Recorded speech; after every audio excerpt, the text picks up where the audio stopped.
Домашние пельмени – это не просто традиционное русское блюдо. Это уют, любовь, тепло и долгие зимние вечера, когда все вместе, всей семьей за одним делом. И этот конкретный рецепт семейный, родом из моего детства. С того времени, как мне кажется, я перепробовала все существующие варианты теста и фарша и все равно вернулась к этому, правда, немножко его усовершенствовав. Тесто по этому рецепту очень легкое в работе, прекрасно раскатывается и тянется. Можно лепить пельмени с очень-очень тонким тестом, которое не будет рваться при варке. Но мы предпочитаем чуть потолще, среднюю толщину. На наш вкус это оптимальное соотношение. Тесто здесь не просто оболочка для начинки, оно нежное и с очень приятным вкусом. Итак, первым делом в крутой кипяток добавляем соль и растительное масло. Интенсивно размешиваем. Нам нужно, чтобы соль полностью растворилась и получилась как бы взвесь из кипятка с растительным маслом. Засыпаем обычную пшеничную муку высшего сорта и немного муки с повышенным содержанием белка. У меня здесь макфа с 12% белка. Во время засыпания потихоньку перемешиваем муку с кипятком, чтобы она начала завариваться. Продолжаем перемешивать до тех пор, пока весь кипяток не уйдет в муку. В получившуюся мучную кружку вводим небольшое яйцо комнатной температуры и продолжаем перемешивать ложкой. Тесто на этом этапе еще достаточно горячее, да и всю жидкость собирать на руках не хочется. К тому моменту, когда яйцо уже более или менее размешалось в тесте, уже можно переходить на замес руками. Добавление небольшого количества муки с высоким содержанием белка и заварка с кипятком придают нашему тесту дополнительную плотность, гибкость и вместе с тем добавит готовому тесту более нежную текстуру и вкус. Вминаем муку в тесто до тех пор, пока на стенках миски ее совсем не останется, и переходим на замес на столе. На каком-то этапе вымешивания вам может показаться, что тесто слишком мягкое для пельменей и захочется подсыпать еще немножко муки. Этого делать не надо. Так и должно быть. Надо просто его еще немножко помесить. Помимо изменения консистенции и внешнего вида, хорошим ориентиром готовности теста является его температура. Замешанное тесто мягкое, податливое и почти полностью остывшее. Заворачиваем, чтобы не заветривало в пленку или в пакет, и оставляем на отлежку на полчаса на час.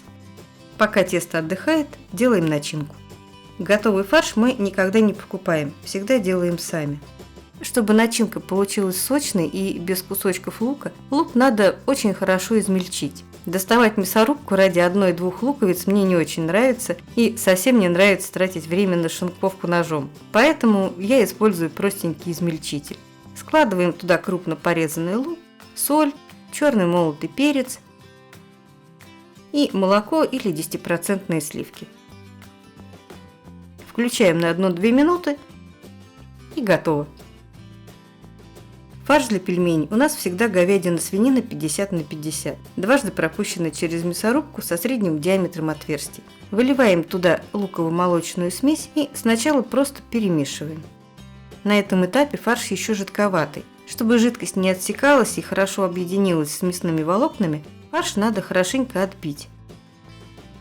Когда жидкость объединилась с мясом и фарш стал достаточно густой, он готов. Кстати, если вы не уверены в количестве соли и специй, на этом этапе пожарьте маленькую котлетку, попробуйте.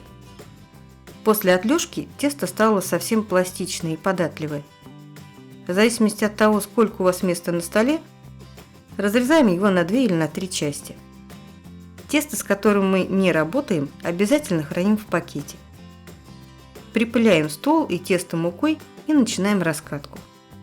Повторюсь, тесто очень пластичное и мягкое.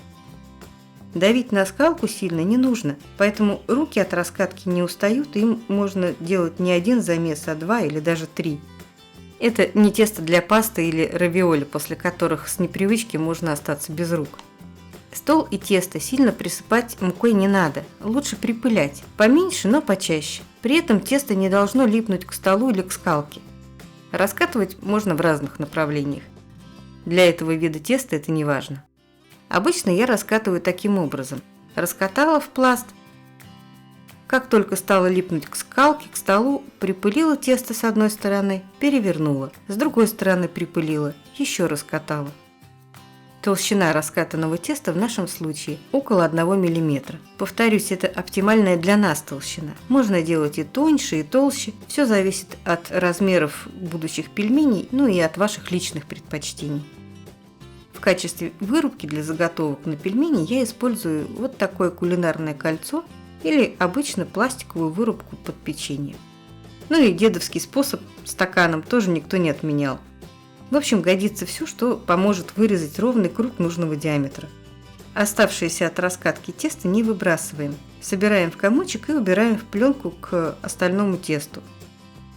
На каждый кусочек теста выкладываем примерно по чайной ложке фарша. Это где-то 8-10 грамм. Доски присыпаем мукой.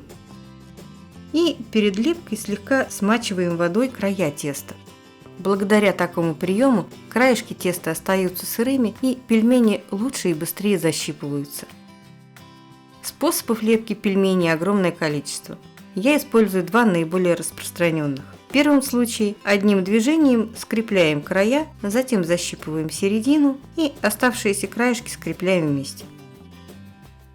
Во втором случае немножко растягиваем тесто, скрепляем середину, затем защипываем бока и скрепляем вместе края.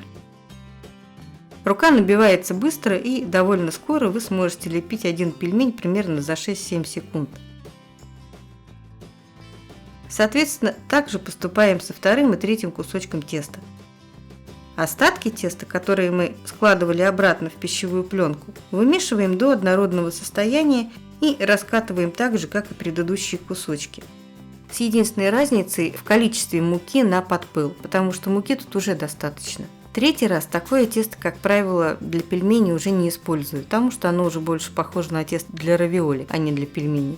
Кстати, обратите внимание, что для пельменей, которые пойдут на заморозку, муки на доску надо сыпать побольше, чем для пельменей, которые будут вариться сразу же. Из одной раскладки, список которой вы найдете в описании под видео, получается в среднем 120 штук пельменей среднего размера. Это примерно 1,5 килограмма вкуснейших домашних пельменей. Варятся такие пельмени после закипания в среднем минут 7. Напоминаю, полный список ингредиентов в описании под видео, а текстовая версия рецепта со всеми нюансами приготовления у нас на сайте. Ссылка также под видео. Приятного аппетита и до встречи на канале!